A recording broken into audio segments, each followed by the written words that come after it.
നവകേരള സൃഷ്ടിയിൽ വികസനത്തിൻ്റെ പുതിയ മാതൃകകൾ സൃഷ്ടിച്ചുകൊണ്ട് വിഴിഞ്ഞം അന്താരാഷ്ട്ര തുറമുഖം 1 വർഷത്തിൻ്റെ പ്രവർത്തനം പൂർത്തീകരിക്കുന്നു.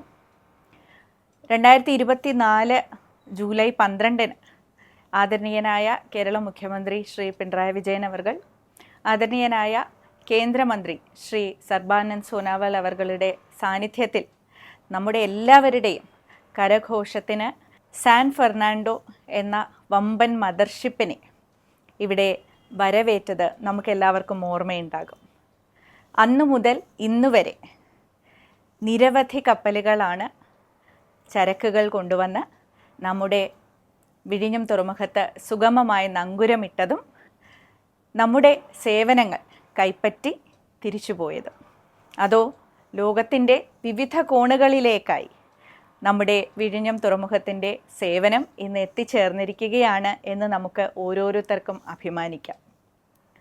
ഈ 1 വർഷ കാലയളവിൽ ട്രയൽ ഓപ്പറേഷൻസും അതിനുശേഷം നമ്മൾ വാണിജ്യ അടിസ്ഥാനത്തിൽ തുറമുഖം ഡിസംബർ 3-ാം തീയതി ആരംഭിക്കുകയും ഏറ്റവും നൂതനമായിട്ടുള്ള സാങ്കേതിക വിദ്യ ഉപയോഗിച്ചുകൊണ്ട് ഭാരതത്തിൽ തന്നെ നാം നിർമ്മിച്ച നിർമ്മിത ബുദ്ധി സഹിതമുള്ള വെസൽ ട്രാഫിക് മാനേജ്മെൻറ്റ് സിസ്റ്റവും സെമി ഓട്ടോമേറ്റഡ് ക്രെയിൻ ഓപ്പറേഷൻസും വിഴിഞ്ഞം തുറമുഖത്തുണ്ട് എന്നുള്ളത് നിങ്ങൾക്കിപ്പോൾ തന്നെ അറിയാമല്ലോ, അല്ലേ?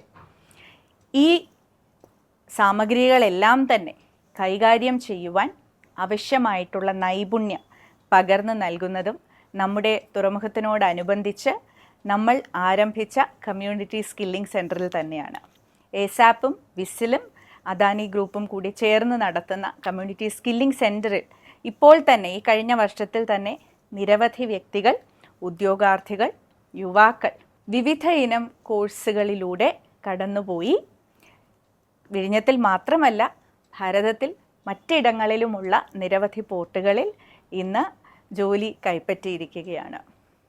തൊഴിലിൻ്റെ കാര്യം പറയുമ്പോൾ വിഴിഞ്ഞം തുറമുഖത്തിൽ നമുക്ക് ഇന്ന് ഈ അത്ഭുതങ്ങൾ, ഈ വിസ്മയം സൃഷ്ടിക്കുവാൻ സാധിക്കുന്നു എന്നുണ്ടെങ്കിൽ അതിന് പൂർണ്ണമായും ഉത്തരവാദികളായിട്ടുള്ള നമ്മുടെ ജീവനക്കാരിൽ ഏകദേശം 60% സമുദ്രാധിഷ്ഠിത ചരക്ക് നീക്ക വ്യവസായത്തിൽ വിസ്മയങ്ങൾ തീർത്തുകൊണ്ടിരിക്കുന്ന വിഴിഞ്ഞം അന്താരാഷ്ട്ര തുറമുഖത്തിൽ അതിനൊക്കെ ഉത്തരവാദികളായി കഠിനമായി അധ്വാനിക്കുന്ന ജീവനക്കാരുണ്ട്. ഈ ജീവനക്കാരിൽ ഏകദേശം 70% മലയാളികളാണ് എന്നുള്ളത് അതിൻ്റെ ഒരു സവിശേഷത തന്നെയാണ്.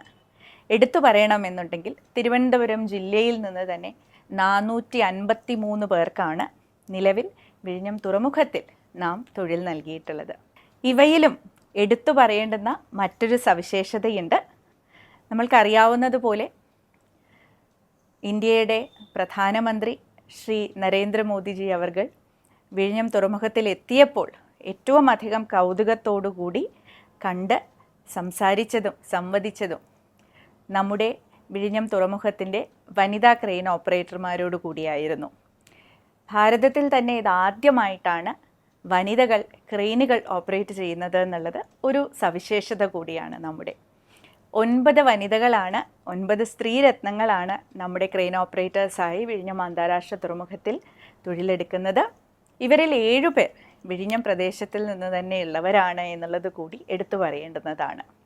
അത്തരത്തിൽ നമ്മൾ സാങ്കേതിക വിദ്യ എങ്ങനെയാണ് സമൂഹത്തിൽ തുല്യത പാലിക്കുവാനായി സഹായകമാകുന്നത് എന്നതുകൂടി ലോകത്തിന് ഒരു മാതൃകയായി എടുത്തു കാട്ടിക്കൊണ്ടിരിക്കുകയാണ് വിഴിഞ്ഞത്തിൻ്റെ വിസ്മയകരമായ പ്രവൃത്തികളിലൂടെ.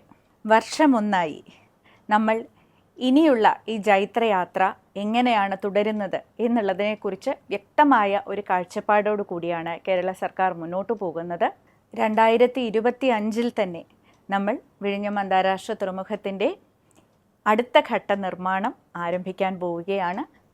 ഒപ്പം നമ്മുടെ പ്രിയപ്പെട്ട മത്സ്യത്തൊഴിലാളികൾക്ക് വേണ്ടി ഒരു പുതിയ മത്സ്യബന്ധന തുറമുഖത്തിൻ്റെ നിർമ്മാണവും കേരള സർക്കാർ ആരംഭിക്കാൻ പോവുകയാണ്. ഇതിനോടൊപ്പം നമ്മൾ നേരത്തെ പ്രഖ്യാപിച്ചിട്ടുണ്ടായിരുന്ന തുരങ്കപാത, അതിൻ്റെ നിർമ്മാണവും ഉടനെ തന്നെ നമുക്ക് ആരംഭിക്കാൻ സാധിക്കും. ഒപ്പം റോഡുകൾ ഏറ്റവും സവിശേഷമായ കാര്യക്ഷമമായ രീതിയിൽ നമ്മുടെ കണ്ടെയ്നറുകളെ കൈകാര്യം ചെയ്യുവാൻ തക്കതായ പ്രാപ്തിയുള്ള റോഡുകളും നമ്മൾ നിർമ്മിച്ചുകൊണ്ടിരിക്കുകയാണ്. ഇങ്ങനെ വിവിധ തലങ്ങളിലുള്ള വിവിധ ദിശകളിലുള്ള നമ്മുടെ ജൈത്രയാത്ര ഇനിയും തുടരുകയാണ്. എല്ലാവരുടെയും സ്നേഹസഹായവും സഹകരണവും പ്രോത്സാഹനവും വിഴിഞ്ഞം തുറമുഖത്തിനായി തുടർന്നും ഉണ്ടാകണം എന്ന് അഭ്യർത്ഥിക്കുന്നു. ഏവർക്കും നമസ്കാരം.